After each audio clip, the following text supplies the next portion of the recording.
謝晒各位叔叔嘅支持。咁今期送禮嘅就係呢一支冰爽檸檬茶 Super Ice， 規則同上次一模一樣。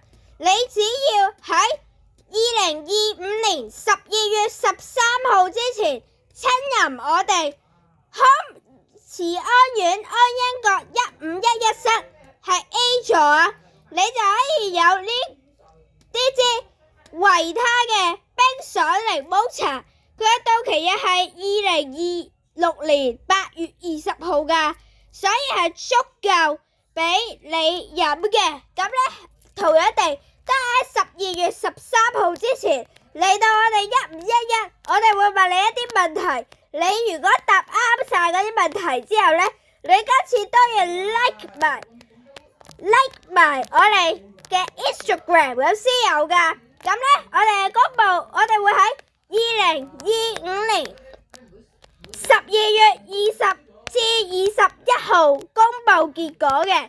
咁今次呢，我哋呢就有一名富有嘉賓登場喎。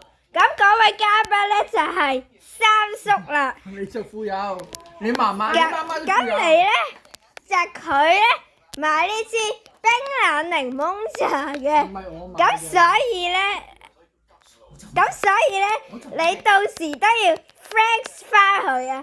仲有呢，上集嘅叔叔送禮呢係嫲嫲買嘅喎，所以我哋都要 thanks 返嫲嫲。同埋未睇叔叔送禮第一集嘅，請盡快收看啊！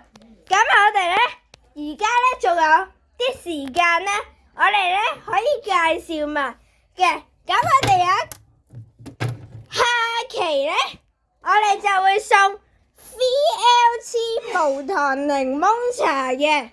咁呢支 VLT 無糖檸檬茶呢，係第2期先會揭曉嘅。